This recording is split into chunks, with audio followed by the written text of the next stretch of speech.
Halo, selamat siang teman-teman. Perkenalkan, nama saya Graciela Lutu. Hari ini saya akan mempresentasikan hasil kerja saya, yaitu tentang neoliberal.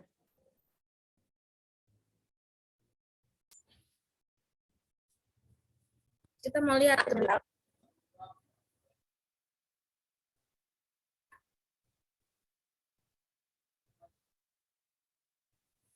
pengaruhnya Perang Dunia I menghembuskan kematian pada garis liberalisme yang lama, setelah itu liberalisme yang baru, teologi realistik.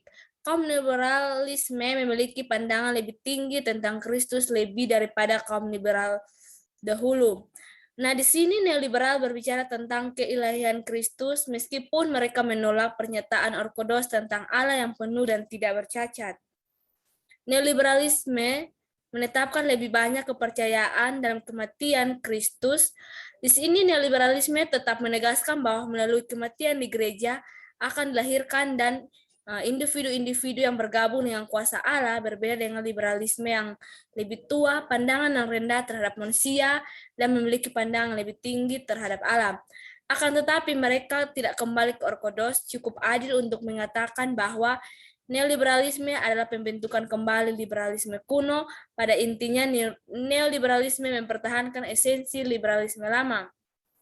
Tokoh-tokoh liberal, kita melihat di sini ada Fodix, merupakan bapak pendiri dari liberalisme baru.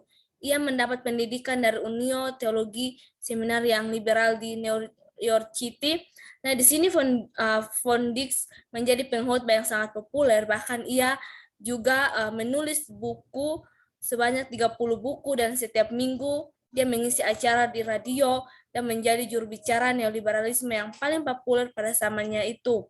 Ini menandai arah baru dari liberalisme dengan melahirkannya Harry Emerson Fox pada tahun 1878 sampai 1969. Kita mau lihat pandangan neoliberal, yaitu ada biologi. Di sini Alkitab diperhitungkan kembali serius dalam liberalisme, sebagaimana terlihat pada studi yang serius dari orang-orang seperti C. Hadot pada 1884 sampai 1973. Namun sedemikian prosoposisi dan liberalisme lama, yaitu kritisme tinggi dan penyangkalan tentang inspirasi, tetap dianut oleh neoliberal. Yang kedua, kristologi. Tentang Kristus daripada liberal yang lama, di sini neoliberalisme berbicara tentang keilahian dari Kristus, meskipun mereka menolak pernyataan ortodoks akan kepenuhan dan ketidakcacatnya keilahiannya. Namun demikian, mereka menolak konsep bahwa referensi akan keilahian Kristus menuntun kepercayaan terhadap kelahiran anak darah. Hamartologi, neoliberalisme realistik tentang dosa daripada liberal yang lama. Untuk menyelesaikan dilema dari manusia, John Bennett menyusulkan pengakuan sebagai berikut. Kita bisa lihat yang pertama, konsep dosa yang seringkali merupakan pemilihan yang salah disebabkan oleh penipuan terhadap diri sendiri. Yang kedua, kehadiran dosa pada setiap tahap dari pertumbuhan moral dan spiritual. Yang ketiga, kemungkinan untuk menyelesaikan semua masalah manusia satu kali dan untuk seterusnya dengan suatu perubahan dalam masyarakat adalah suatu ilusi. Dan yang terakhir adalah keharusan untuk pertobatan yang terus-menerus, namun neoliberal tidak mengakui dosa asal dan total depravitas dari umat manusia. Antropologi.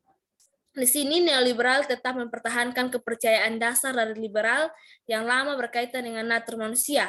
Mereka melihat manusia pada dasarnya adalah baik, tidak jahat, tetapi sesuatu yang baik, yang tercemar. Namun neoliberal tidak optimis tentang membangun suatu utopia di atas bumi sebagaimana yang dilakukan oleh liberal yang lama. Neoliberal di Indonesia, kita lihat lahirnya pemikiran Islam liberal di kalangan pemikiran dan intelektual Indonesia tidak dapat terlepas dari pengaruh dari para pemikir Barat yang menegaskan liberalisasi Islam.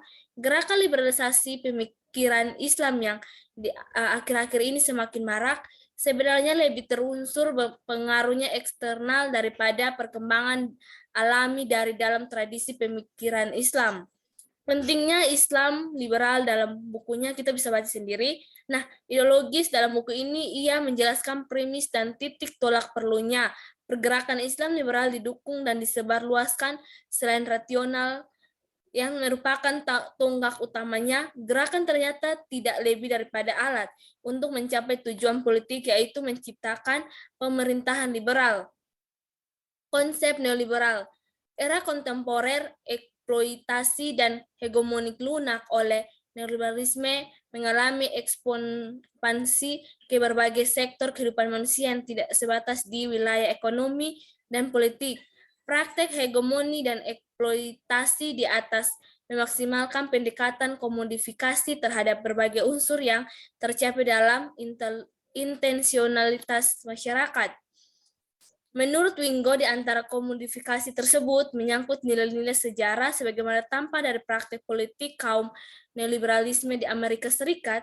Di sini nilai-nilai sejarah tersebut lanjut Wingo dikomodifikasi dan dimanipulasi sedemikian rupa menurut struktur narasi sehingga dapat memperluas masyarakat luar, padahal tindakan di atas tidak lebih sebagai kejahatan politik di mana narasi nilai-nilai historis tidak berbanding linear dengan fakta yang dihasilkan.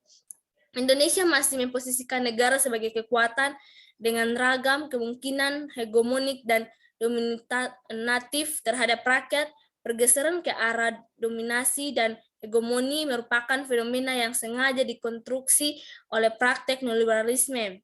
Kemajuan neoliberalisme kontemporer dalam kehidupan politik dari ekonomi memposisikan logika ekonomi sebagai landasan pemikiran dan perilaku politik. Fenomena degradasi konsep-konsep politik ideal diakibatkan oleh kemajuan logika ekonomi kapitalistis dan liberalistik yang menyelubung ke dalam nalar dan kesadaran politik. Demikian pula dimensi moral dan etis yang diwariskan oleh nilai-nilai historis klasik berikut agama tidak lagi menjadi pertimbangan fundamental perilaku politik, namun justru berbalik sebagai landasan rasionalitas instrumental bagi pencapaian logika ekonomi di dalam politik. Namun justru berbalik sebagai landasan rasionalitas instrumental bagi pencapaian logika ekonomi dalam politik. Fenomena korupsi dan manipulasi kekuasaan di balik kebijakan desentralisasi pemerintah dan otonomi daerah memperlihatkan pencungkirbalikan ideologis dan teologis yang memuat konsep-konsep ideal berubah menjadi materi komunikasi politik demi elektronis. Terima kasih, Tuhan Yesus memberkati.